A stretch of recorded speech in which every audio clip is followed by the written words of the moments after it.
अस्सलाम वालेकुम, this is मिशा। और आज की हमारी जो वीडियो है वो स्टडी इन स्वीडन है। तो बेसिकली आज का जो हमारा स्वीडन पे वीडियो बनाने का मेन पर्पस वो ये है कि मेरे पास आज सुबह 2 से 3 क्वेरीज ऑलरेडी स्वीडन की आ चुकी थी, जिसमें स्टूडेंट को रिजेक्शंस काफ़ी फेस करनी पड़ रही थी स्वीडन में कि मैम हम अप्लाई करते हैं तो रिजेक्ट हो जाता है। हमने फ़लाँ कोर्स में अप्लाई किया था, वो रिजेक्ट हो जाता है। फ़लाँ कोर्स में अप्लाई किया था, वो रिजेक्ट हो जाता है। तो मेन आपकी जो कोर्स कैंसर रिजेक्शन की वजह ये है कि आप अपने जो प्रीवियस कोर्स के related next course same course में अप्लाई नहीं करते। लाइक मोस्टली यूके में तो ये सीन होता है कि अगर आपने वहाँ पे एफएससी भी की हुई है तो आप आगे बिजनेस मैनेजमेंट में चले जाते हैं। आपने इंजीनियरिंग पढ़ी होती है तो आप फिर भी वो मैनेजमेंट के कोर्स में, फाइनेंस में कहीं पे भी एडजस्ट हो जाते हैं। लेकिन स्वीडन में ऐसा नहीं होता। स्वीडन में आपको बेसिकली अगर आपने इंटर में अगर आपने एफएससी की हुई है तो आपको बैचलर्स में भी अपने उसी सेम थ्योरी के सब्जेक्ट में जाना पड़ता है। उसी वही क्रेडिट आपको चूज़ करने पड़ते हैं जो आपने इंटर में चूज़ किए थे। वही क्रेडिट जो आपने बैचलर्स में चूज़ किए थे वही आपको मास्टर्स में करने पड़ते हैं। अगर आपने बीकॉम किया है तो वो सेम वही subject business management, finance, accounting यही आपको अपने मास्टर्स में भी चूज़ करने पड़ते हैं। ये सबसे बड़ी वजह आती है कि आपका जो सब्जेक्ट वाट आप जिस चीज़ में अप्लाई करते हो स्टूडेंट में वो आपकी रिजेक्शन हो जाती है, आपका अप्लाई ही नहीं होता।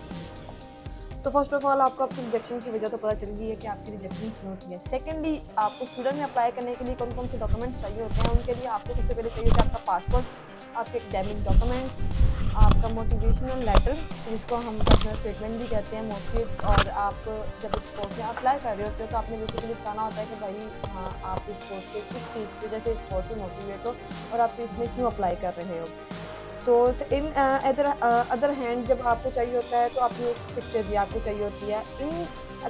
जो आपके डॉक्यूमेंट्स हैं इसके बाद आपका आफ्टर 2 मंथ्स के बाद आपका ऑफर लेटर आता है। जी, स्टूडेंट में आपका अप्लाई करने के बाद 2 मंथ के बाद आपका जो है वो ऑफर लेटर आता है। ऑफर लेटर के बाद आप अपनी इनिशियल जो फीस है वो सबमिट करवाते हो। इनिशियल फीस जो आपकी होती है वो 55,000 स्वीडन करेंसी होती है।